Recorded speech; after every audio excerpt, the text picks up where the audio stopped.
Welcome to the Bending the Bracket podcast. Here are your hosts, Ben Madison and Lane Smith. What's going on, everybody? Welcome to Bending the Bracket. I am your host, Ben Madison, alongside my co-host, Lane Smith. As always, Lane, how are you today? Man, it is great to be back with you after a week off, just trying to get well. I know you were under the weather, and it was a busy week last week, and so I'm glad to be winding down now. Yeah, it's good to be back. Sorry we didn't have a show this last Thursday. Life prevented it. Sickness prevented it. We're here. We're back. We're better than ever. We have a ton to cover. Absolutely. What a game today, or what a day actually for all the games. I mean, every game's been good that I've watched, that I've seen.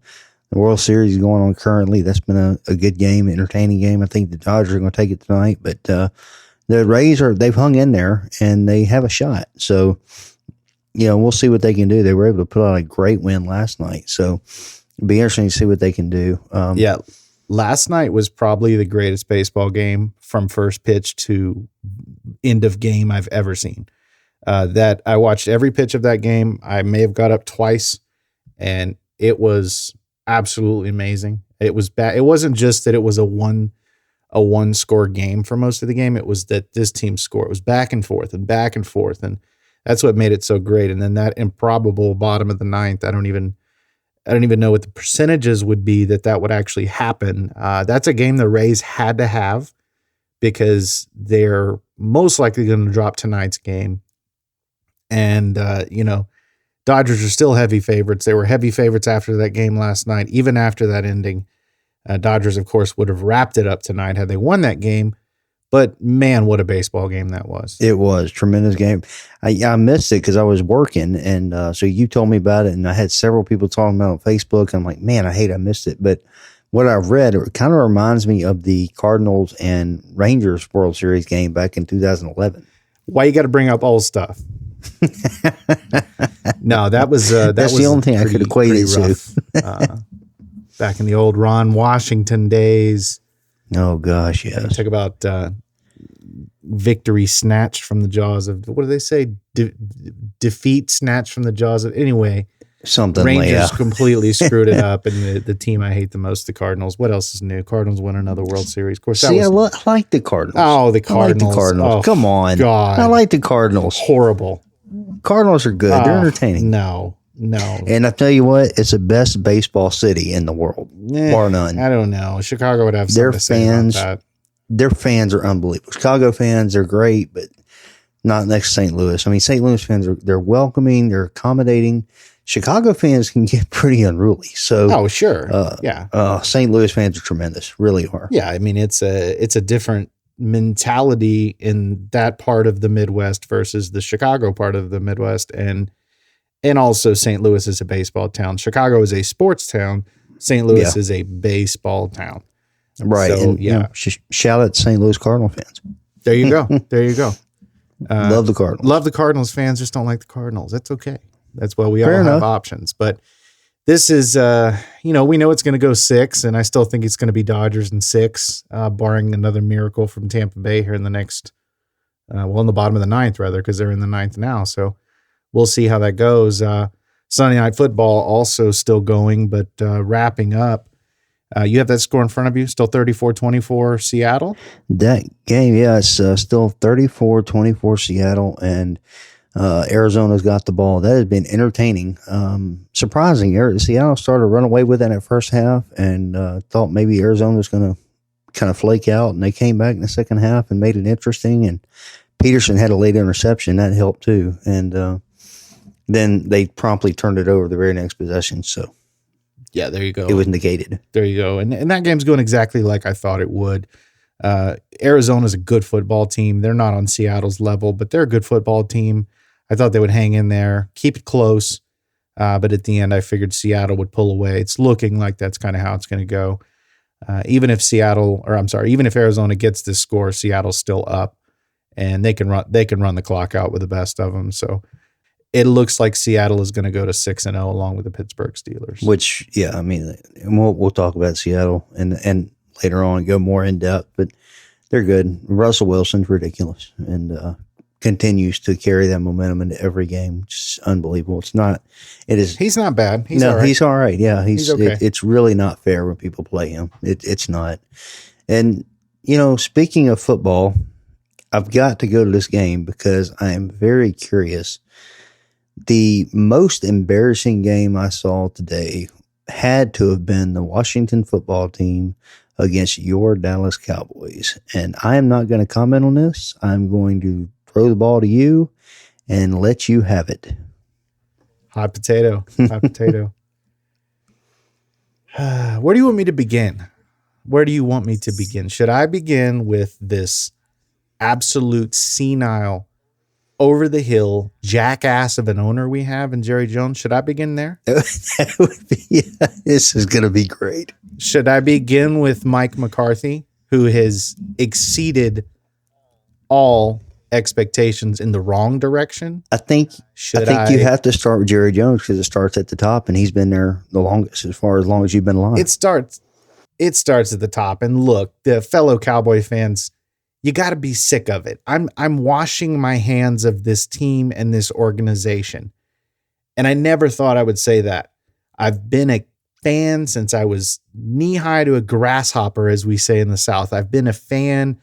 I had the Cowboys sheets and the curtains and all that other crap when I was 2 and 3 and 4 years old, born into this fan base. And it is an abject failure. It is so bad right now. This is the worst team in the league. Don't hit me with that Jets nonsense. This is the worst team in the NFL right now. And I would put money on the Jets if they played the Jets tomorrow. There are so many problems. I don't even know where to begin. Jerry Jones is the worst owner in professional sports. I don't care that he's a marketing genius. I don't care that he makes billions of dollars. When it comes to putting winning teams together, he's a failure. And ever since he's tried to do it his own way, instead of having a real coach and a real general manager, he has failed. He will always fail. So for some weird reason, us fans hold out hope that this season could be different. And we'll get him next year. We're not getting him this season. We're not getting him next season. We're a disaster. We are going to be in salary cap hell. We have a quarterback who is going to want $40+ million a year. We are paying all of these players to not perform, such as Zeke Elliott, Amari Cooper, Jalen Smith, you name them, they're overpaid. That's really what I have on this because I'm just washing my hands of this team. They're a disaster. They are an absolute disaster. Today was the worst game the whole year. Not one touchdown, 25-3. They look just inept on offense. They are not using Ezekiel Elliott at all. 45 yards on 12 carries. That's inexcusable for your $90 million running back. And, Dalton gets hurt early, and then you go to Ben DiNucci, who finished out the game. But look, Dalton, when he went out, 9 for 19, 75 yards. Yeah, it's not about Dalton's injury. No, it's not. It's really injuries, and I couldn't care less. No, you're right. It's not. And then this is going to be a crutch for Cowboys Nation to lean on. Yeah. And not looking at the real problem. Yeah, and the real problem is Jerry Jones in that front office. It has been a real problem since the 90s, really, or since the late 90s, since he fired Jimmy Johnson. Yes. And it's not getting any better. He's getting worse the older he gets. There is no excuse for this. And this is going to continue as long as Cowboy fans keep buying merchandise and keep watching every game and keep the #1 rating and America's team and all that horse crap. This is what you're going to get. So whenever you get sick enough of it and you stop doing those things, that's when Jerry pays attention. Yeah, exactly. And I know there are other fans that are feeling like me right now.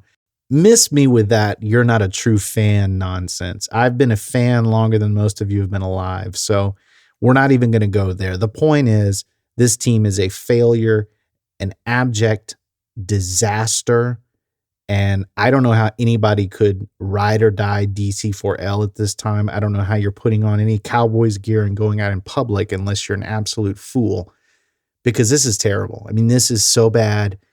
And the most frustrating thing is there's no sign that anything is going to change. You know, it's not like the team is playing okay, but you can tell they're missing their quarterback. I mean, this is bad. The defense is horrible. The defense gets worse. They invent new ways to get worse every single week.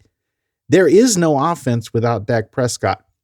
That's one thing I will say I was absolutely wrong on, is I didn't think there was a big gap between him and Dalton. There is a massive gap between him and Dalton. Not that that's the key issue here, because it's not, because they were still 1-3 with Dak, but at least they put points on the board. At least they made it interesting. But they are easily the worst team in the worst division in football. It's not even close. It's not even close, because if Dak hadn't gone down late in that Giants game, they would have lost that one too. They're going to get smacked around by Philly next week. They may lose that game by 30 points. I'm curious, because Philly does not look like the same Philly team. Don't look now, but the Eagles look like they might be waking up. Well, the Eagles are the best team in the division. I thought that going into the season, anybody who's watched any of these four teams play knows that the Eagles are the best team. They have the best quarterback, the best coach. It's time to admit this. And Philadelphia, they're a team that has a legitimate excuse because of all the injuries they've had, going on 3 years now of this. But you can tell they're well coached, and you can tell they don't beat themselves. And you can tell that Carson Wentz, while he's extremely up and down, and while he sometimes makes boneheaded throws, he has a really high ceiling. And you always have a chance when he's your quarterback. Yeah, you do. And there's no doubt. And another, I would mention too, and nobody's going to believe this, and you may not either, but I'm not sleeping on the New York Giants just yet. Oh no, the Giants are a team. They're probably one of the best 1-5 teams in a long time. Yes. Yep. And you can tell because they get a little better every week. Every week, exactly. They believe in what Joe Judge is preaching. And if Daniel Jones could figure out how to hold on to the damn football, they would probably be 3-3 right now. They should have easily won that game against Philadelphia. And look, they're more than alive to win this division. I mean, Philadelphia, anyone who is a pass catcher or a potential pass catcher for the Eagles is going to drop to the ground with an injury.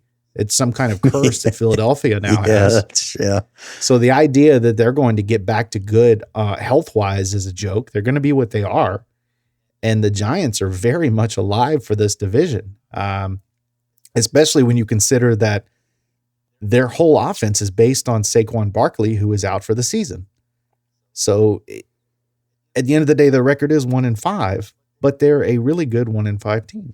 They are a great 1-5 team. And I don't know. I mean, Daniel Jones is the only question mark there. He turns the ball over a ton. So I don't know what they're going to do with him. I don't know if they really believe in him as a franchise guy. I think he's very good. I think he's the best quarterback they've had there in a while. Because, considering Eli stayed well past his prime. Right. So I think Daniel Jones is good, but I don't know if he's the franchise. But they do look good. And it's scary to think that the winner of the division might win no more than 6 games. 6, they may win 5. I mean, this is really bad. And I still think it's going to be Philadelphia. I still think they're going to win 7 games, or they may be 6-9-1 with that tie. And they may win the division with, the runner-up being 6-10, let's say.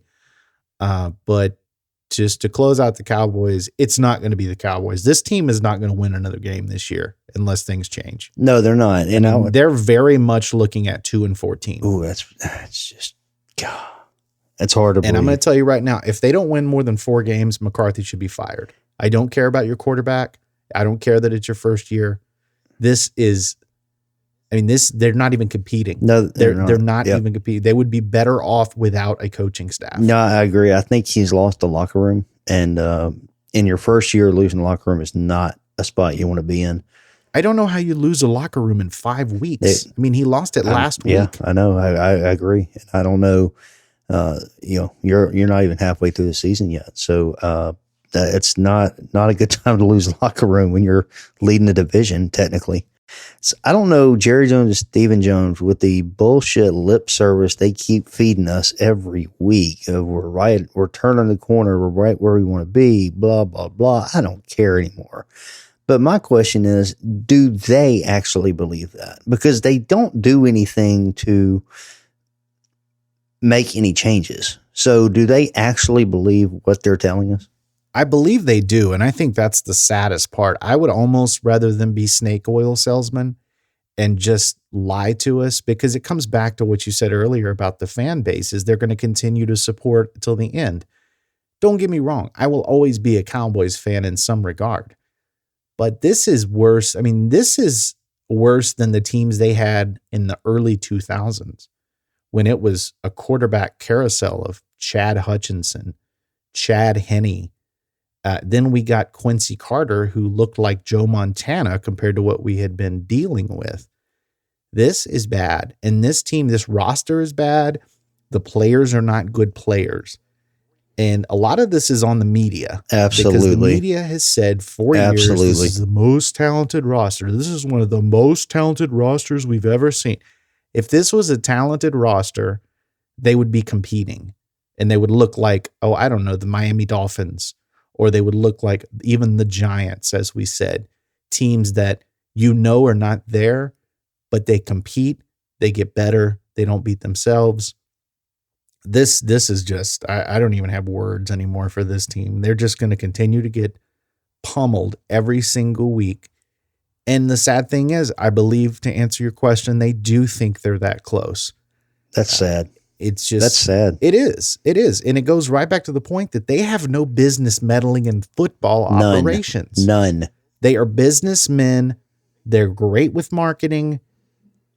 Get you a damn general manager and go from there. I don't know why it's so hard. I don't know why he can't relinquish that control.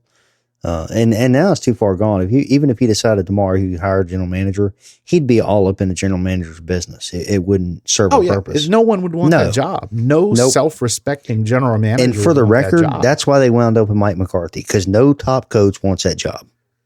Exactly. And McCarthy was, in my opinion, the best option that would still be a yes man. Absolutely. But that would be a decent football coach. And this has just been, I don't know who this guy is. I don't know who this staff is. You can say it was all Aaron Rodgers in Green Bay, but even then, I mean, this is, I don't know.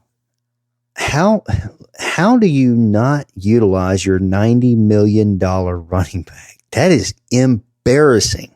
There is no excuse Zeke Elliott should be rushing 12 times for 45 yards. That is insane. It is insane. And I don't know if they just know that this offensive line or this piece of an offensive line they have somehow patchworked together is not going to be able to block for him. It doesn't matter. You got to try. Nothing else working. They can't pass protect. That's damn sure. If you look at what nothing else today, is working, so let's try the run. And you can't really hold this on Andy Dalton. I mean, he got basically knocked out. Nope. He is running for his life every single play. And it's just the offensive line is really bad. But again, take your pick on where you want to say this team is bad, because they're bad at every position. The only position group on this team that is actually talented are the wide receivers. And for what? I mean, you can't get them the ball, so it doesn't matter. And this goes right back to Jerry Jones has no business meddling in football operations. He needed another wide receiver like I needed another hole in my head. I mean, you got to draft CeeDee Lamb because he's the flashy pick, and you're telling the Eagles to screw off because they have the next pick in the draft. You could have got a corner. You could have got a safety. You could have got a left tackle. You could have got a pass rusher. You could have got something you needed. I mean, this is just, it's like a millionaire living in a house with a leaking roof and buying another Mercedes. I mean, what are you doing? Absolutely. What are you doing? He doesn't know what he's doing. That's the problem. He has no idea what he's doing. It's and a few years ago, I started gaining that hope because Stephen Jones played a bigger role. And don't get me wrong, Stephen Jones is much better at football operations than his father is. but he's still not there. I hope that when Jerry passes away, and I hope that's no time soon, but I hope that when Steven takes over, I hope that he will hire a general manager. This team, look, the league is better when Dallas is good. Oh, yeah. The league is better when San Francisco's good, Dallas is good, Green Bay's good, the Giants are good, the Steelers are good, so and the Packers are good. Right. So I'm not, and you and I are not hating on Dallas. We can both agree the the league is better when the Cowboys are good. We want the Cowboys to be good. So, I mean, but we have not seen, even under Jason Garrett, this team would finish with a winning record, but they never felt like they were that good. Even if they finished 12-4, you never felt like this team was going to get over the hump. There was one year where the exception of that was 2015 or 2014. Yeah, 2014 team. The one where Dez didn't drop the pass in Green Bay. That team was good enough to get to a Super Bowl. And it was the first time that Romo had actually had a stellar offensive line. Yep. It was the first time the defense was serviceable. And they kept them on the sideline by running DeMarco Murray into the ground. That was the last time they really, as a Cowboys fan, I thought this team had a halfway legitimate shot to get to a Super Bowl. And that, of course, ended in defeat in the divisional round, which is the farthest they've been in 25 years. Right. So they are the Cincinnati Bengals. They are the Cleveland Browns. They are the Detroit Lions. They're the New York Jets. Even the New York Jets went to back-to-back AFC Championship games in recent memory with Mark Sanchez and Rex Ryan at head coach. Yep. So the success level. I mean, even the Jaguars were in the AFC Championship a couple of years ago. So the only difference is this team just gets all the attention for the star, and that's it. That's it. Other than that, they were a bad football organization. Right. So, Cowboys Nation, if you're listening, all you got to do is stop supporting. It'll never happen. It's a sad thing. They can't see it. Nope. They don't care. Because just like Jerry, they're more concerned with being flashy and looking cool than winning football games. That's exactly right. They're the brand. It's all about the brand. Forget the team. Branding. All about the branding. And Jerry shouldn't give it. I mean, why? If you're Jerry, why would you give a shit about winning a Super Bowl? No. Well, yeah, if you're getting all the money. You make all the money in the world. You get all the attention. You throw all the best parties. Everyone loves you. You're a celebrity. You're a star. Yeah, you're your own general manager. You go on the radio every week. You talk up the team. You are the face of the franchise, and you get all the attention. All the sports shows start off with you. Case in point, we're 20 minutes into talking about this dumpster fire of a team. But at the end of the day, people want to talk about them. I don't know why. They just do. I don't either. And you're right. And when they make as much money as they would if they were a Super Bowl team. So there's no reason for Jerry to go change anything. There's no reason. I mean, and quite frankly, it's insulting to the actual good historic franchises in the league, like Green Bay, like San Francisco, like the Giants, like the Steelers, because those teams have actually done something recently. Yep. The Niners were in the Super Bowl last year. The Packers have been to NFC Championship games, and they won a Super Bowl 10 years ago. Yep. The Giants have won 2 Super Bowls in the last 15 years. The Steelers have won 2 Super Bowls in the last 15 years. Those teams are relevant. In the win column, they're relevant. This team is not. So they're going to be 3-13, and that's a luck. I mean, I don't think they're going to win another game. I really don't. Who are they going to beat? Who are they going to beat? That's a bold statement. They get trounced. I know. I agree. 22-point loss to who was widely believed to be the worst team in the worst division. I keep every week. And today was no exception. I told you. I asked you today, remember, I said, why do I continue to be surprised when they lose these teams? And I said, I don't either. I don't either. But, team. We look at their schedule. They got Cincinnati coming up. They're going to lose to Cincinnati the way they lost to Washington. Personally, I hope so, because I want Burrow to get the win. Joe Burrow might throw for 700 yards on this defense. I mean, Giovanni Bernard is going to run for 250. Everybody runs for over 200 on this defense. Washington ran for, I want to say 250 today, 230 to 250. I don't have it in front of me, but Washington ran the ball all over them. That's so bad. I mean, they made Kyle Allen look like a Pro Bowler. They're just bad defense. No, they are, and I don't know. I mean, you might be right. They might not win another I don't think game. they're going to win another game unless they make some changes. And they're not going to do that. Jerry's. I'm telling you, they start off 2-10. He's going to fire McCarthy. I just don't see how he doesn't. Why would you not do that? Jerry hires yes men, and look how long he held on to Jason Garrett. Yeah, but Jason Garrett only had losing seasons when Romo was hurt. Otherwise, he was 8-8 with the occasional 12-4 season, maybe 11-5. They were at least relevant. I think all McCarthy has to do, because he is a yes man. He tells Jerry everything he wants to know or everything he wants to hear. So I think that all he has to do is go in there and say, hey, look, I know we had a bad record, and look, but my defense was hurt. They're not very good. I need to make changes to the coordinator. My quarterback got hurt early in the season, unfortunate injury. I mean, he can throw a ton of excuses out there, and Jerry says, you know what, you're right. Let's go out and get him next year. I don't see, if they were competing, they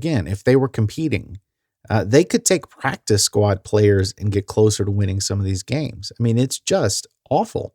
And it's all coaching. It's not all coaching because some of their players are overrated, but it's still, these are professional football players who have some level of talent, obviously.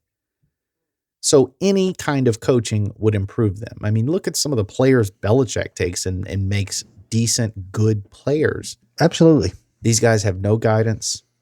It's just nothing. Speaking of winning teams and quarterbacks making players better, let's go to Tampa, where Tom Brady put on a show against the Las Vegas Raiders today. He was 33 of 45, 369 yards, 4 touchdowns, no interceptions. And then Derek Carr, 24 of 36, 284 yards, 2 touchdowns, and 1 interception. Tampa Bay rolled. Defense showed up again. I am a believer on Tampa Bay Bucks. Yeah, and I am as well now. And I wasn't even going into last week. But yeah, this team is good. And even last week, I said I thought Belichick was winning this divorce. Wrong again. Tom Brady is clearly winning this divorce, especially when you look at what happened in New England today, which we'll get to next. But Tom is playing great. This team is good. This team has made my top 7 this week, which we'll get to later, surprisingly enough. So I don't know what you say about this team other than they're Super Bowl contender. I agree. They are a Super Bowl contender, and that defense is the best I've seen, minus maybe the Pittsburgh Steelers, which we'll also talk about later. But I like what the Bucs are doing. So it is, sorry to interrupt you. It's currently 34-34 in overtime. Well, just how you predicted. Of the Sunday night football game. Just how you predicted. Oh, of course.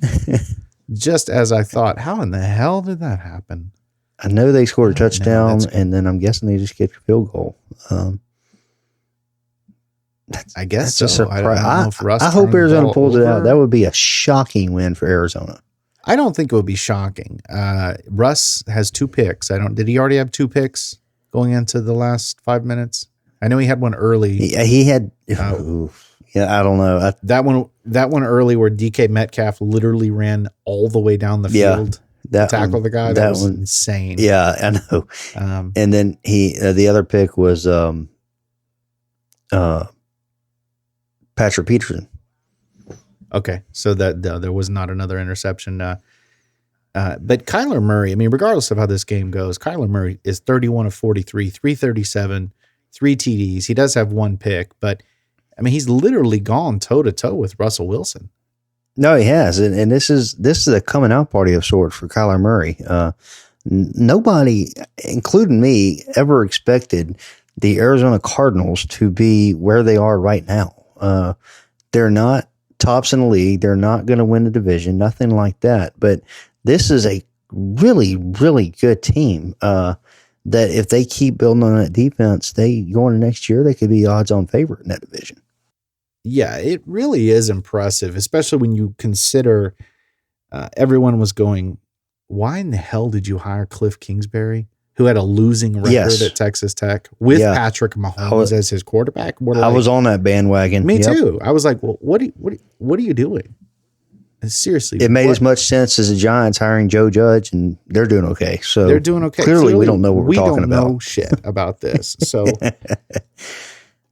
I don't know. But this Arizona team, they're a playoff team. I mean, I fully expect them to keep rolling. I think they're going to be a wild card team. I mean, they're still alive for the division, quite honestly. If they knock Seattle off tonight, which I don't, Seattle is currently driving. Seattle has the ball at midfield, 7:05 left in overtime. I don't know if Arizona's had a possession yet, but if they have, then that's going to be Seattle with a field goal to win the game. We'll see how it goes there, but look, they're going to be right in the thick of it. Either way, they're going to be in the thick of it. Speaking of on a quick note on that game, or a question on that game. Speaking of overtime, do you like the new overtime rules? They're better than the old rules. They still have a lot of room for improvement. And I don't know why they don't just adopt the college overtime rules, because I think those are exciting and I think they're great. I think that no game should ever end in a tie in the NFL. That needs to be completely eliminated. These ties are just an absolute joke. If it's still tied after the 10-minute overtime period, then you need to go and do a field goal kickoff. Each team kicks from 40. Each team kicks from 45. Just like a shootout in soccer, just like a shootout in hockey, until someone misses, and that's your game. But these ties are just, I hate ties. I hate them. I think it should be treated just like the playoffs. If you're not going to treat it like the playoffs and play a second overtime period, then just start kicking it away. Just start kicking for the winner. But it's better than it used to be. I used to hate, you win a coin toss, you get a decent run back. You kick a 54-yarder, the other team doesn't even get a chance to touch the ball. So right, for sure. I like the other team gets a chance. My biggest thing, I don't like the 10-minute overtime. I wish you'd keep it at 15. I don't have a problem with 10 because I think it gets I get the point of wanting to let them tie and shrinking it to 10 because it's just more time on the field, more chances for these players to get hurt. Especially the longer they've played in the game, they're tired. They may not be able to give 110%. And that's when injuries occur, is when guys pull up, whether it's really conscious or not, they pull up, they're just gassed. So I get the whole point of the 10 minutes. Doesn't really bother me, but I don't like it ending in a tie. No, I don't either. I hate the tie. It should be abolished forever. And I don't know why it's taking the NFL so long, because eventually they will do it. I just don't know when that'll be. Yeah, they will. And I mean, they went in the right direction with this. This is better than the old rules. So we'll take that. So speaking of the Brady Belichick divorce, Brady's winning, and he's winning that divorce because, well, the Patriots are not looking good. They're looking really bad, actually. 2-4, which I kind of anticipated this could happen going into the season, but still had a belief that they would still be competitive, especially from what we saw in the first 2 weeks of the season, first 3 weeks of the season, really. Cam was downright awful today. He got benched, 9 of 15, 98 yards, 3 picks, a 39 passer rating. I'm really worried about Cam Newton, and this is what I spoke about last episode with his lack of consistency. But this kind of bothers me because this is the second straight game he's been downright bad. And you can't overcome bad quarterback play in this league. It doesn't matter who your coach is. It doesn't matter who your defense is. The quarterback play is absolutely everything. And New England has real problems. And on the other side of this game, Jimmy Garoppolo, he had the 2 picks and no touchdowns. They still won the game 33-6. This tells me that San Francisco is absolutely back, and they're going to be competing for that division. Yeah, I don't know about San Francisco being back, but I am surprised that New England I gave them a pass last week against Denver. Coming off the COVID thing and not practicing, not really being together for a while. Just thought, okay, give him a mulligan on that one. But there is no excuse for this. 33-6 at home. When was the last time the Patriots got routed at home? I don't think that's happened in my lifetime. This is actually the worst home loss of the Belichick era. There we go. So, yeah, this was horrible. This was a really bad look for the Patriots. And I'm not really putting this on Cam Newton. I think Cam Newton is fine. He's got no one to throw to. And I don't know, Belichick is the best coach in the league. So this is not downing Belichick. He is the GOAT. He will always be the GOAT. So no disrespect to Belichick. But why can you not draft a receiver? I don't understand it. Well, for all of Bill's genius, and primarily on the defensive side of the ball, that's where he's always been great. He has a real issue with drafting skill positions on the offensive side of the football. The last really good skill position pass catcher they drafted was Rob Gronkowski. He really just can't get the receivers right. And I don't know. I mean, you got Julian Edelman. He's old. He's now inconsistent. Yep. He's dropping passes left and right. N'Keal Harry appears to be a bust. He can't separate. He has the makings of a good wide receiver, but he's just not able to put it together in the game. No, he's not. And I really thought him and Cam could get on the same page and get something special going, but that's just not happened. Look, they have to make a move at the trade deadline and get a receiver. If that's Julio Jones, you got draft picks you can deal and make a deal. Get in, just be competitive. Cam Newton is too good. Right now, he's 100%, and he's playing good football when he has people to throw to and has people around him. Right now, he's not being supported by his run game very well, and he has no one to throw to. I can't put that on Cam. I don't think I'm going to put it all on Cam. Put some of it on Cam. I don't think this is a very good football team, and I don't. If this keeps up, they're not a good football team, but it's not. They're not a good football team, not because of Cam Newton. He's just got no one to throw to. I would agree with that. I mean, overall, and no running game. I still in Carolina, he had Christian McCaffrey. He's got no running game. Yeah, I don't know how the Patriots let their offense get this bad. In last year, I was more of a blame Tom Brady for his share of this thing. Because all we heard from everywhere is he had no one to throw to. He had no one to throw to. And I start to think that may be true at this point when you look at what he's doing in Tampa. Overall, he's on fire. This team is not good. They're now in third place in that division. They're behind Miami. They're behind Buffalo. Buffalo, of course, looks nothing like the Buffalo from the first month of the season. They did squeak one out against the Jets today, but they're still 2.5 games up on New England. So New England has to turn it around fast. And like you said, if they don't get a big time offensive weapon before the trade deadline, then they could be looking at 6-10. I gotta believe Belichick won't let that happen. Just being a competitor he is, I have to believe he's going to make a move. Moving on to the Saints and the Panthers. This was surprising a little bit. I think, okay. It's hard for me to admit when I've been wrong. I might have missed on the Saints as a little man bit. Are admitting it's hard to admit you're wrong? Just a little bit. I hate admitting when I'm wrong, especially with sports, because I spend so much time with sports. But no.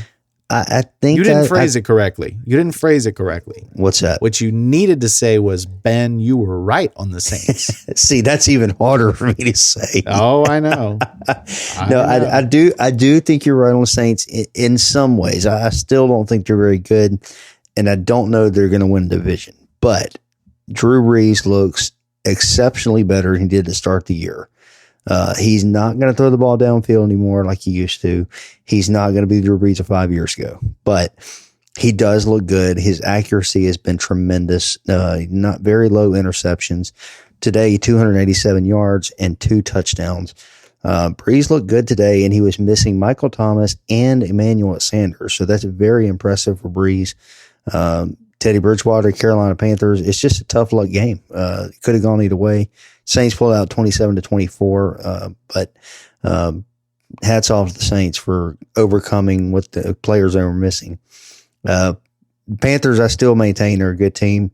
And at the end of the season, they're going to be right there. I don't know if they're going to make the playoffs, but they'll be right there.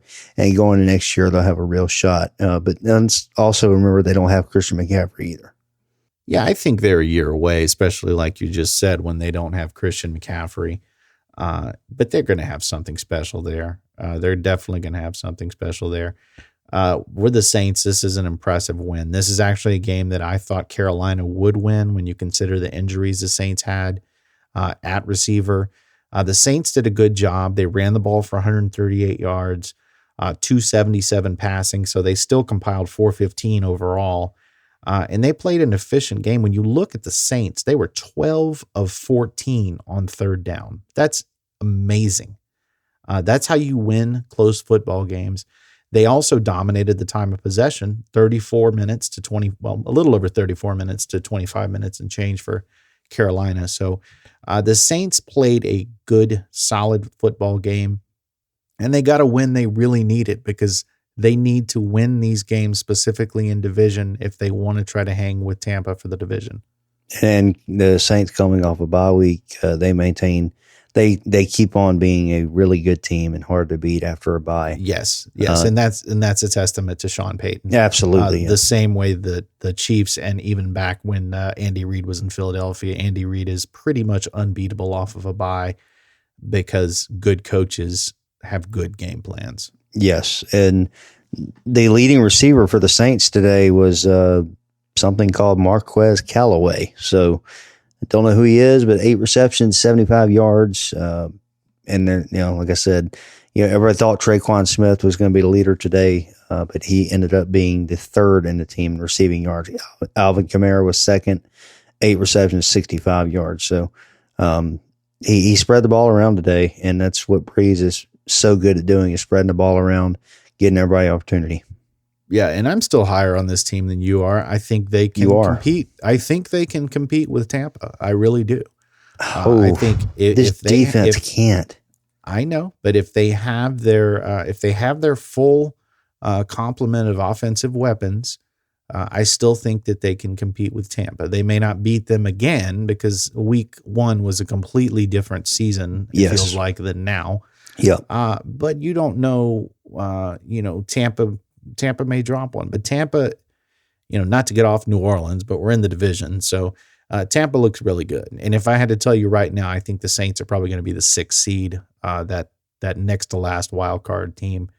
I really do think they're going to be there, maybe the 5 seed, but we'll see. There's a lot of football left to be played. A lot of football left. And that's, look, I'm looking forward to seeing Tampa and the Saints again.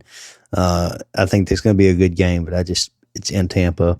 Brady's playing out of his mind. And the defense scares me. Let's move on to Cleveland and Cincinnati, a game that I did not think we'd be covering, but it's worth covering considering how the quarterbacks played. Yeah, well, we talked about the first matchup with them, and this is already their second time playing this season. Your boy Burrow played absolute lights out. I mean, I don't care who wins this game. I don't like either team. I don't hate either team. I really was disappointed when Cleveland got that touchdown with 16 seconds left, just because I know Burrow did that all by himself. And the Cleveland Browns are a good football team. They're not great, but they're good. And Burrow deserved this win today, so that's why I was sad about that. Burrow 35-47, 406, 3 touchdowns, absolute baller. Mayfield though, great bounce back game. As you said earlier today, we were discussing this game, 22 of 28, 297, 5 touchdowns, and a really good pass there at the end to win the game. So Cleveland needed this game, especially if they want to compete for the playoffs. And we know Cincinnati is not going to be anywhere near playoff contention, but you still hate to see Burrow lose this one. No, you do. And look, Burrow's been doing it by himself all season. So I just imagine being Joe Burrow, the competitor he is, he's got to start feeling like it's just never going to happen for him. But I swear this team is going to win some games this year. I got to believe they're good for 2 or 3 wins just because of Joe Burrow. They're going to be, and they haven't quite put it together yet as far as how to pull these games out, but they're going to get there. They're going to get there, and I still think they win 4 games. And the thing, the interesting about Cincinnati, and I did not realize this until today, or even maybe yesterday, I was thinking about it. They're not that far away from being competitive. They've got the quarterback. They've got an okay running game, not great, but it's okay. They've got 3 good receivers, T. Higgins. They've got Tyler Boyd, and you still got AJ Green, who I know he's aging, but he's still there and he still is a valuable part of the offense. So if they finish, win 2 or 3 games, that gives them a good draft pick. Build that offensive line. The game of today is not defense as much as it is offense. You need a good defense, but you got to get that offense going. It wouldn't take 2 or 3 linemen to get him some protection. This team can be so good. Yeah, they can. And they do have some players, as you said. So I think it's not too far-fetched. I mean, they have their quarterback. There's no doubt. I mean, and no one has said that they didn't. There were a couple of doubters in the offseason. Yes. But he's far exceeding expectations. Oh, I mean, we knew we couldn't measure him on wins and losses this season. And when you just look at overall stats and what he's doing with no offensive line, I mean, you look at what Andy Dalton did last year with his team. He got him the number 1 pick. And that's not that Andy Dalton is terrible, but it's the fact that he had no protection. Yeah. And Burrow seemingly still performs without protection. So yeah, this team is not too far away. They're a lot closer than some other teams. So I would go ahead. I'm sorry. I was going to look, I'm begging you, Bengals front office, please don't screw this up. Please go out, get Burrow the pieces he needs on the offensive line. Don't screw this up. You've got something here. Don't screw it up. And I know you're going to move on from the coach. You got to move on from Zach Taylor. He's not very good. I'm going to throw this out there. Why wouldn't you call Joe Brady? I mean, that's a great idea. But this is also the same compare him with Burrow again that you said is a disaster. Oh, they're inept. I don't expect any of this to happen.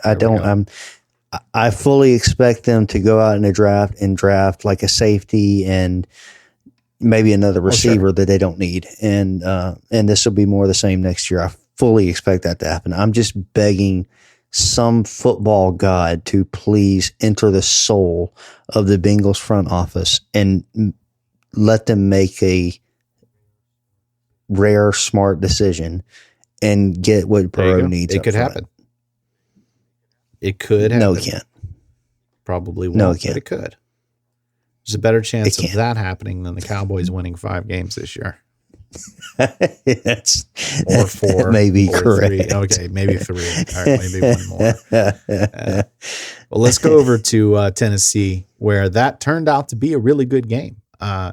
The Steelers jumped up to a 27-7 lead in the third quarter over the Tennessee Titans, 2 5-0 teams matching up. The Titans gave them a really, really good effort in the second half. End up coming up short. 27-24 is the final. Gostkowski misses the kick, which would have sent it to overtime. And that's a tough one for Tennessee to swallow. It is. And look, I'm all in on the Steelers. I've been all in on the Steelers all year.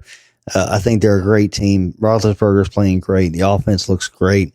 I did worry a little bit on the offense. They got the big lead, 24-7, and they did not really score again in the second half. So that's a little concerning for me. But overall, this team looks very good, and I can't wait to see them play the Chiefs. They look good. I don't think they're on the Chiefs level, especially when you just look at how good the Chiefs are all the way around the ball. Yeah, I'm not saying they're on their level, but they're going to pressure close. Mahomes. They're close. They're going to pressure Mahomes, Yes. and I'm really curious to see who gets the best of that. Yeah, and for Tennessee, who's been through a lot this year off the field as far as their COVID and their rescheduling and everything, it's got to be hats off to them for almost coming back and winning this game. Oh, no doubt. And this takes nothing away from the Titans. They're still a good team, and I'm just saying Absolutely. they're right there underneath Pittsburgh in the power ranking because they're a good team. They're going to win that division easily.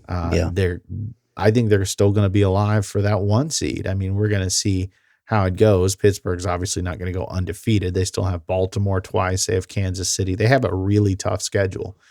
So it wouldn't surprise me to see Tennessee actually finish with a better record than Pittsburgh. But, of course, they would hold the tiebreaker due to this game.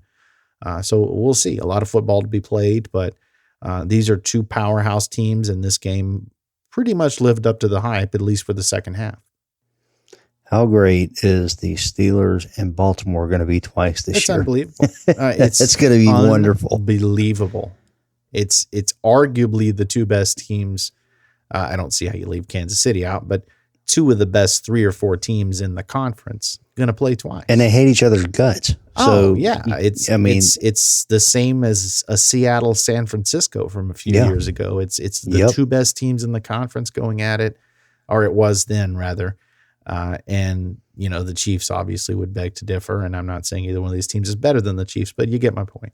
I get it. Absolutely. Yeah, 2 of the top 5 teams in all of football playing twice for the division. And one of them is going to have to be a wild card team and go on the road in the first round. It's crazy. Yeah, it is. Don't envy that. That's why they should totally restructure the playoffs. I've been saying.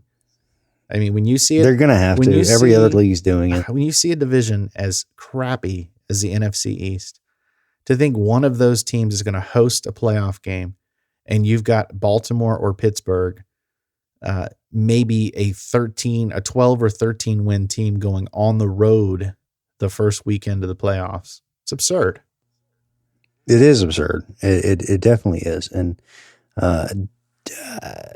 yeah, I mean, the NFL is going to change this. Again, I don't know when. Just the NFL tends to drag their feet sometimes, but They will. I don't know if they ever will. I'm a little less confident that they will do that.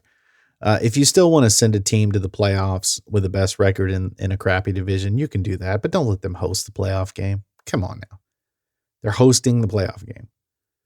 It's absurd. It's like when the Saints had to go to Seattle that one year, and Seahawks were 7-9. Of course, they beat them, but that's neither here nor there. So this just in, breaking news, the Arizona Cardinals have knocked off Seattle 37-34, overtime final. Wow. What a game. It's a massive win for the Cardinals. So huge. I'm happy for them, and that's impressive. That is very, very impressive. It really is, especially when you're considering they were down 10 with under 5 minutes left. Did not expect that to happen, but a big win. And the Cardinals, as we said, are going in the right direction. So just to wrap up the rest of the scores around the league, Detroit comes back and beats Atlanta 23-22. Buffalo 18-10 over the Jets, and the Jets were actually out to a 10-0 lead at one point in that game. Green Bay has a get-right game over Houston, 35-20. We knew they would smash Houston after what happened last week in Tampa. Kansas City absolutely rolls over Denver, 43-16. The Chargers over the Jags, 39-29. And the last game, of course, as we just said, the Arizona Cardinals with the upset victory, 37-34 in overtime. So overall, a good weekend of football. Still have another game Monday night, tomorrow night, which, of course, we'll discuss here in a little bit. But so, Lane, how are your Tigers this weekend? They got a big win. That's biggest game of the weekend right here. LSU and South Carolina, 2-2, or actually 1-2 going into this game against the Carolina Gamecocks. Final score 52-24 LSU. LSU looked fantastic in this game, starting a true freshman in TJ Finley. 2 touchdowns, 265 yards. He was 17 for 21. Great game by the freshman. A lot of LSU fans today are calling for him to be the starter. I do personally like him over Brennan because he's more decisive. He seemed to make better decisions. He was more poised in the pocket. Brennan seems to hold on the ball too long, has trouble reading the defense. can't punch it in from the 1 freaking yard line. So, TJ Finley overall, I thought Finley was great. And, I hope that we'll see more of him as the season goes forward. But Orgeron has said there is no quarterback controversy at LSU, at least right now. Brennan, was he benched for injury or for performance? Yes, Brennan is injured. He's got a lower body injury, and this depends who you talk to. Orgeron said he could have gone yesterday, but they kept him out. But there's a lot of reports saying the injury is a lot worse than they're letting on, and he's done for the season. So, don't know. I think if he was done for the season, we would have heard that officially by now, because I've heard that for 2 weeks now, and they've said nothing. So, I kind of believe that's what pisses me off with these coaches, and I guess I get why they do it, but the first thing they say is there's no controversy. There's no quarterback controversy. Of course there is. You win the game by 30 plus points after getting your ass kicked by who'd they lose to? Missouri. How is there not a quarterback controversy? I mean, am I way off base here? I mean, what is he doing? It's like when Tyrod Taylor was injured and they're saying, oh, he's still our – no, he's not your starter. Are you kidding me? Yeah, but this is college, and loyalty is more prevalent in college than it is the NFL. Is the goal not to win? I don't know. I can't tell you to win the game. No, I can't tell you why, but Orgeron is a loyal guy. He's going to go back to Miles Brennan. I don't think there's even a question there. When Orgeron said that yesterday, I expected it, and I don't believe him. I don't believe he'll change from that. Then they'll lose, and that's fine. They'll have to find a new job. And look, maybe a new job in 2 years, and that'll be it. Maybe in Orgeron's mind, this season it's a lost season anyway. Let's finish it out, and let's let Finley and Brennan battle it out in camp going into next year. When you're a college coach, your leash, I cannot speak, is so short. To me, you need to win absolutely every game possible, and you need to pick the best player. Yeah, absolutely. But this is a different year. That happen, and feelings be damned. This is not Pee Wee. I'm sorry, if you're not cutting it, I don't care what I promised you when you came to LSU, you're not cutting it. Someone else is. This is called big boy sports.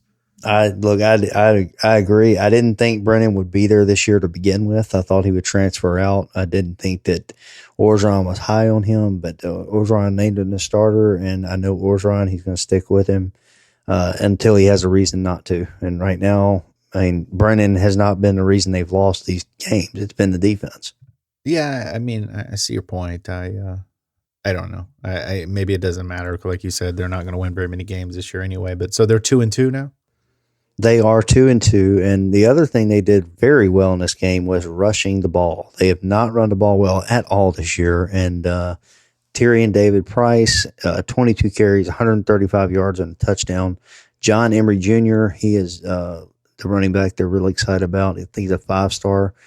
Came in with about as much hype as Leonard Fournette. And so he had 18 carries, 88 yards, and a touchdown. So it's really good to see them get the run game going. They even got Max Johnson in there. And do you know who Max Johnson is? Yeah, I helped recruit Max Johnson. Of course I know who Max Johnson is. I ask you this because you're going to be surprised when I tell you. Max Johnson is the son of NFL quarterback Brad Johnson. I knew that. Who doesn't know that? Are you insinuating that I don't know as much as you do about college football players? Come on now. I'm insinuating you might not know as much about LSU. I was at the hospital when Max was born. And do you not know how far back Brad and I go? I was Brad's cowboy when he won the Super Bowl. Oh my God. No, I had no idea that was his son. That's fantastic news. Yeah, he got in, and look, he looked good too. He wasn't in there very long, but he did. He looked great. He made some good passes.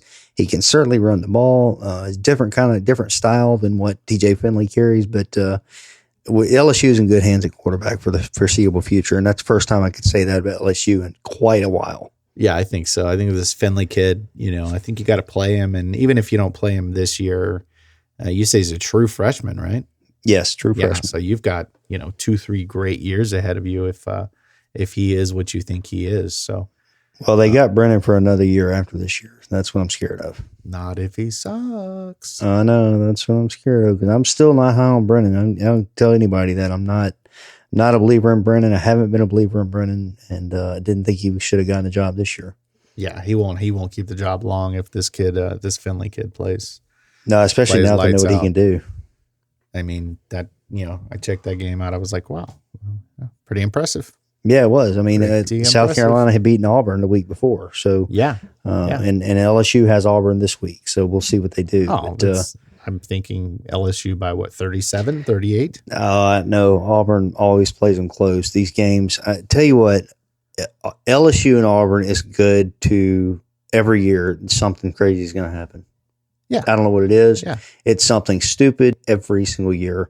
If you remember way back in the late 90s, LSU is playing Auburn in Auburn, and the Auburn, I think their gymnasium was on fire. It was like a 5-alarm fire, and you could see the flames and the smoke and everything over the stadium. So you're watching a game, and there's a big old huge fire going on the back of the stadium. So it was fascinating. That's just an example. There's numerous examples. Well, that's the SEC for you. I mean, the game is more important than God. Yeah. And if the school is on fire, we will deal with that later, because this is SEC football, damn it.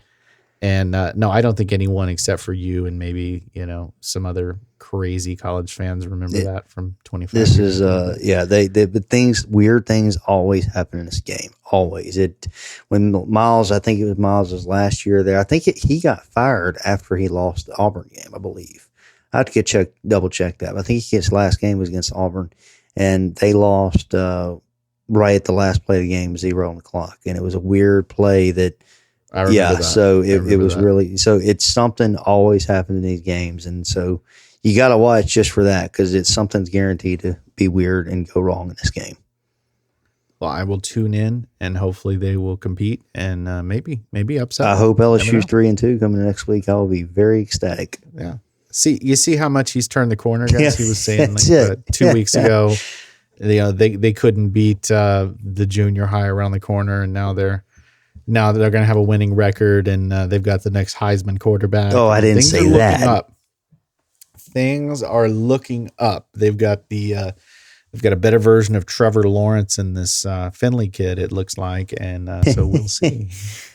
The offense certainly looked good yesterday. The defense was great in a lot of areas, but the defense still made a ton of mistakes. They still had open receivers for 20 yards, nobody around them. They still allow a lot of deep passes. So the defense has a ton to work on, and this team is not going to be very good. But, a couple weeks ago, I was saying I couldn't find them winning 2 more games. So they got the one from South Carolina. So if they win against Auburn, that's a game that in my mind they shouldn't have had. So that would be, maybe they'll win, 4 or 5 games. There you go. That's what I'm hopeful for. And then it's party time, but then you're back to your original 5-5. I'm happy. Improvement, and they're good. I've said I just want to see improvement every week. Show me improvement every week, and I'm happy. There you go. So really quick, I saw this. I think I saw this yesterday. The Chiefs and the Jets are playing next week. Oh, God. Okay. I want you to guess. This is an NFL. College lines are sometimes like 40 points. Do you guess and honestly tell me what you think the line in this game is? Is it out yet? It's out. Oh, God. All right. So the Jets are completely inept. So I would Chiefs minus 26.5. Oh, no. This is the NFL. Come on now. Well, it's the Jets, and the Jets aren't competitive. So, all right. So let's say the Chiefs minus 15.5. It's 21. It's 21 points in an NFL game. Wow. This is the first time I can ever remember a line being over 20 in the NFL. Yeah, I know New England had some pretty insane lines in their heyday. They did, but I want to say the biggest one I ever remember seeing was like 17, 18. Yeah. I mean, because NFL teams are really good at closing up in garbage time. So just to see that they think they're still going to be a 21 point, and look, they probably will. They probably will beat them 49 to 3. I was going to ask you, would you bet it? It depends on how much money. I mean, a sizable amount, I would never. I don't think I would ever bet a sizable amount on anything in the NFL these days. But I'd put 100 on it. I think you. Yeah, I think so. this Jets team has shown me nothing that they're even competitive. So I think Kansas City's absolutely going to roll next week. Yeah, they're going to roll for sure. Watch the Jets win, and Sam Darnold goes. We're sitting there scratching our heads. 35 of 35. Hey, look, if the Jets win next week, we're not going to have a show. Okay, so just cancel the show. The Jets, yeah, no, you see some upsets that would be they would have to reinvent a new word that's stronger than upset or something like that. So absolutely, but I think if the line is plus 21 or minus 21 against the Jets, I think if they were playing Dallas, it'd have to be what, minus 26, 27. Ooh. I don't know. I don't think so. I think Dallas is a little better than the Jets. Oh, you're giving them more credit than I know, they deserve. But I do. They look. The Jets have nothing. They have no receiving core. They have no running game. They have Sam Darnold, who's how do I rate Sam He's Darnold? a talented young quarterback who has not had the right situation around him yet. Don't lie. The book is still out on him. Don't lie. I'm not lying. Darnold's terrible. Not He's lying. trash. Garbage. Okay. That's fine. Just, That's fine. We'll see. I thought about this the other day. I would like to see him go with another team so we could see what he actually is. But one thing is for sure, he is not the savior that everybody thought he was coming out of USC. No one thought he would be a savior. Oh, come on. He was a young guy that had limited experience in college, showed a lot of brightness. Was fawning all over him. Who? I mean, Cowherd. He was drooling at the mouth. Well, that's Cowherd. That's not the whole world. I mean, no one was saying he was going to be Andrew Luck or John Elway. But these pundits were all in on when he came out. Oh, he was a little overhyped, but I mean, he's not as bad as you say. You act like he's Ryan Leaf 2.0. So, okay, let me clarify. So I don't know how good or bad he is, honestly. He's playing for one, if you didn't know where he went to college, you would like him a lot more because you have a lot of USC hate showing through every time we discuss this kid. And it's not fair to him.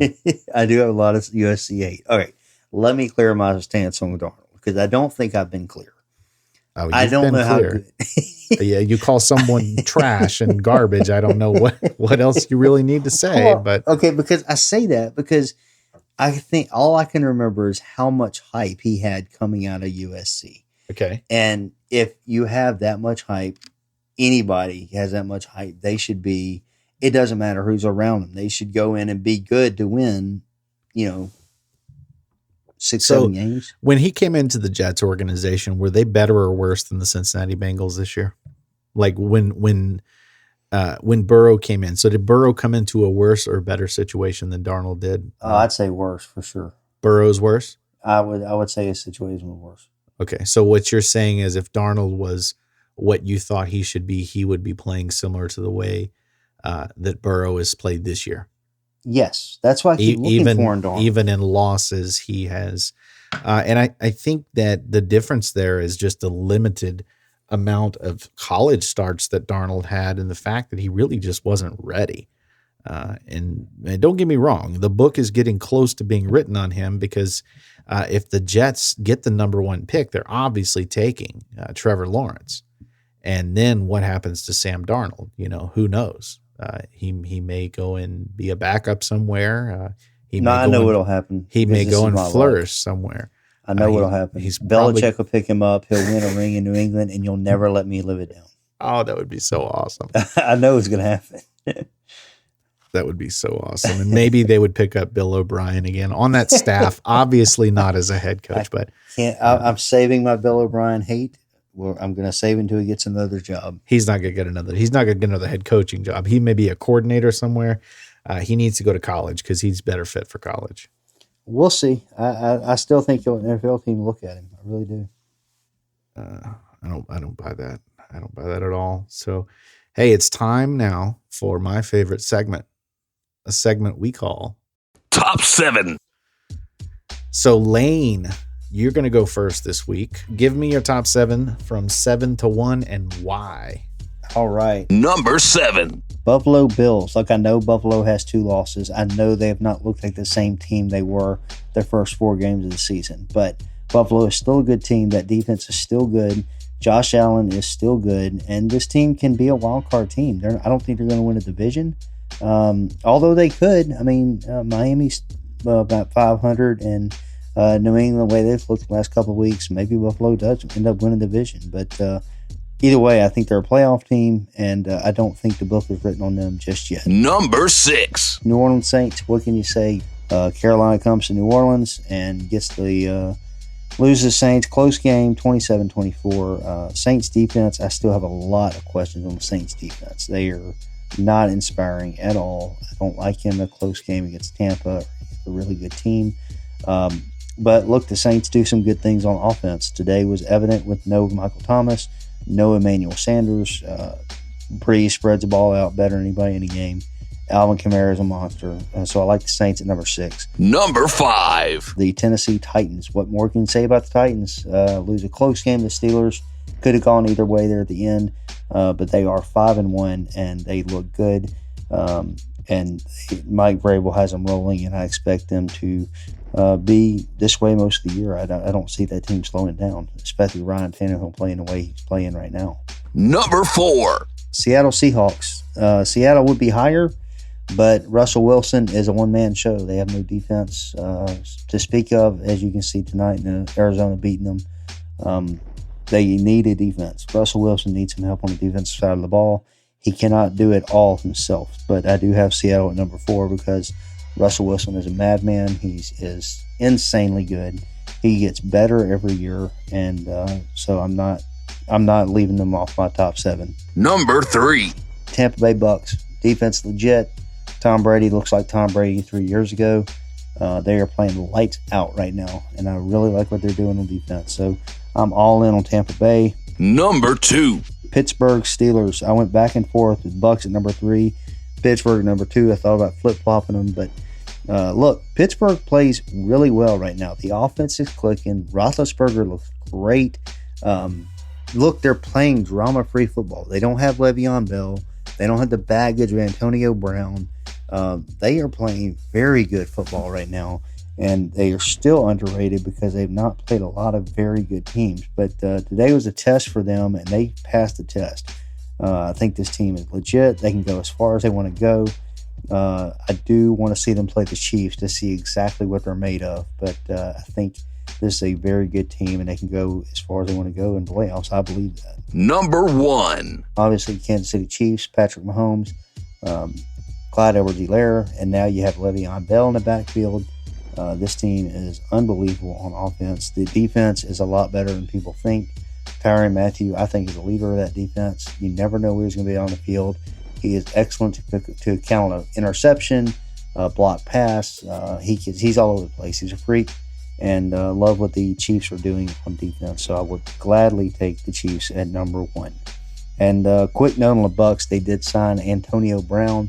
I think he's going to join them next week, so it'll be interesting to see how that offense changes with Antonio Brown and if Brown has anything left. But for right now, that is my top 7, and I'm interested to see how yours matches up. Number 7. Green Bay Packers. I still like the Packers a lot. I know they got annihilated by Tampa Bay last week. They do have a ceiling, and that ceiling is if they go up against a hard-nosed defense that can put pressure on Rodgers, they fold.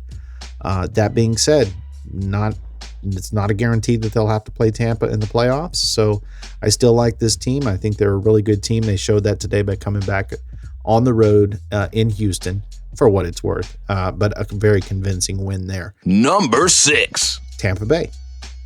I have the Bucs at number 6.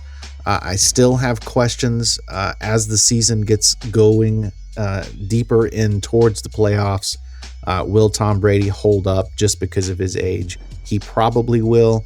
I still have some question marks on that. Other than that, this team is clicking on all cylinders. They're a very good football team. Number 5. Seattle Seahawks, Russell Wilson. That's all I need to say. Tonight doesn't show me anything. His defense is horrible. He always makes plays, and for every one of these games like tonight that he loses, he wins 10 of them. So it's very rare for them to lose a close game with Russell Wilson. So Seattle is still number 5. They're still a top team in the NFC, and they're still going to be there in the end. Number 4. Tennessee Titans. They showed me a lot today coming back and almost winning that game. While there are no moral victories, When you consider all they've been through this season, to be sitting at 5-1 is very impressive. Number 3. Baltimore Ravens. Still a great team. Still love Lamar Jackson. I still think they're going to give Pittsburgh fits, and I still think they're going to win the AFC North. So I have Baltimore Ravens at 3. Number 2. Pittsburgh Steelers. Another impressive win today, and while they didn't really score in the second half, except for the field goal right after halftime, they still were able to hold on to that game and win it. They're a great team. They have an excellent pass rush, excellent defense, veteran quarterback, and as you said, they're playing drama-free football. So they're number 2 for me. Number 1. Kansas City, and they will be until someone gives me a reason not to put them at number 1. They win the games they're supposed to. They won a tough game last week in Buffalo. Today, they dominate their division rival in the snow, 43-16. They're firing on all cylinders. Now they have even another weapon in Le'Veon Bell. Kansas City Chiefs, far and away, number 1 team. Like it. I am surprised you had Green Bay in there with that embarrassing loss against Tampa. I could not leave Green Bay in my top 7. Well, I like them. I think they're a good football team. I just think they're just like they were last year. There's probably 10 teams. There's probably 10 to 12 teams that you could argue go in this list. You could say New Orleans is close. Yep. You could say, I don't agree with you putting Buffalo in there, but you like Buffalo more than I do. You could even say Cleveland's close, although I think there's a clear separation between them when they play the good teams and the bad teams. And so I don't think they deserve to be on this list. So we'll see. I don't know. Dallas was number 8. They were almost in, but I just couldn't quite put them in. No, just kidding. They were 32. Yeah. That made me too generous. Yeah, 32. Yeah, they need to create another team because that expansion team without players would be better than the Dallas Cowboys in the power rankings. So we'll see. So tomorrow night's game, or maybe tonight, depending on what time it is right now. Looking ahead, we have the Chicago Bears at the Los Angeles Rams. This game actually is Rams -6.5, and I think that's a very generous line. That's unbelievable to me. I don't see, isn't it? Yeah, Chicago, I think, will easily cover that. I think I think the Rams win, but I think it's 3 points or less. Yeah, I think it's going to be a good game, and I think whoever loses this game is going to be staring up at a pretty difficult path to the playoffs, just because of the competition specifically for the Rams in that division. But Chicago, both of these teams, they have one path, and it's wild card. I mean, these teams are not going to compete for their divisions. Seattle is still going to be there, and now that they have Arizona in the West as well, that's heating up, and San Francisco is looking like San Francisco again. The Rams could arguably be the 4th worst team in that division, which is kind of crazy because they could be a playoff team. They could be a playoff team. I put the Rams on my end of the road list last week. So, and you sure did. And I put the Bears on there the week before. So I'm not a big believer in any one of these teams, but we'll see what happens tomorrow night. You're still going to watch the game though, because it's a good matchup. Yeah, I'm curious to see. Interested to see how they look. The Rams at home, you never know. And last thought, Dodgers win the game tonight 4-2. They're up 3-2. They're going to try to close it out tomorrow night. And they have Walker Buehler on the mound, so their chances are really good to close it out. Yeah, look, Tampa's going Blake Snell. That's their ace. We'll see what Tampa can do tomorrow. I want to see this thing go 7 games. I just selfishly want to see it go 7 games. Oh, yeah, I do too. But on the other hand, if they go 7 games, you can't throw Snell again. So you would have Kershaw going on a short rest, and don't know who the Rays would throw out there. I think they would just let everybody throw an inning. It's kind of their They style might anyway, do that. right? Yeah, that's a good point. They might actually do that, and that might keep them competitive. I don't know how Game 7 would look. It'd be interesting to see for sure. Yeah, I love Game 7 of the World Series because there's nothing left. Yep. They empty everything. You'll pitch the bat boy if you have to. It's just everything in. Everyone's all in. Like the Nationals last year. Yeah. Game 7, they threw everybody out there. They sure did. It worked. Now it's time for my favorite segment. And this week, my end of the road team is the Las Vegas Raiders. Embarrassing loss today. We've been wondering what this team is. They have every week, they just can't show you any consistency. I think the Raiders are done for this year, and we'll see what they come up with in the draft and come back next year. But to keep up my list so far, the Chicago Bears, LA Rams, and the Raiders are on my end of the road list. Now, this doesn't mean a team cannot make the playoffs. It just means I don't expect big things from this team in the playoffs. They're a first round exit, in my opinion. See, I thought it was you thought they had no shot at the playoffs. Are we changing the rules as we go? No, because it was no shot at the playoffs, and you could throw Jacksonville in there. Well, that's why that's why it's a ballsy thing, because you're saying this team is supposed to be a playoff contender, but I think they're a fraud. That's how I understood it. Yeah, I mean, you could. I was thinking more of they might make the playoffs. Maybe some things happen, they catch some lucky breaks, but I don't think they go past the first round. Oh, so that opens it up a lot more, because I think that's like 99% of the league there that would fall under that. But at any rate, we can do it however you want to do. My team is the Carolina Panthers. They're a year away, if not more. They're a competitive team, but they're not going to be able to compete with the Saints or the Buccaneers for that division. And there's going to be a logjam of teams trying to get into that 7-team playoff in the NFC. So I think that the playoff chances of the Carolina Panthers, while slim to begin with, are officially done. I would agree with that. But I think, like you said, they're a year away. The Saints window is closed. I don't care what happens here. They're not going to the Super Bowl. And this is Breeze's last year, and the Saints will go back to being mediocre. So why can't they go to the Super Bowl? Like, what team in the NFC is complete? There are several complete teams in the AFC. Tampa's not complete. Oh, I think Tampa's more complete, especially now Antonio Brown. No. Oh, come on. Come on. Their quarterback has no playoff experience. Okay. No, I'm kidding. They're a good team, but I think the Saints always play Tampa well, and I think the Saints can still win this division. I don't think they will, but I think there's a shot. There's a shot. Even if they win the division, I just don't think they're going very far in the playoffs. I think the window's closed as far as Super Bowls go, and they have no clear plans to what to do at quarterback after Reese leaves. It's not like they hadn't had 5 years to figure the freaking thing out. I'm talking. Their window after the season closed. I think it's still open. I mean, I don't think it's open. I think it's closed. Well, I mean, open. It's cracked. Okay, so it was open. You know how your grandma used to put the stick in the window and it would leave it all the way up. Well, the stick is broken. The stick is fallen sideways now. So what you have is about an inch crack in the window. Bugs can still get in. It's just a little harder now. Yes.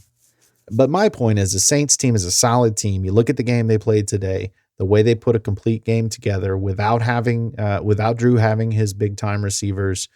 The idea that they can't do that, and look, they've been 13-3 the last 2 seasons, and they have not done well in the playoffs.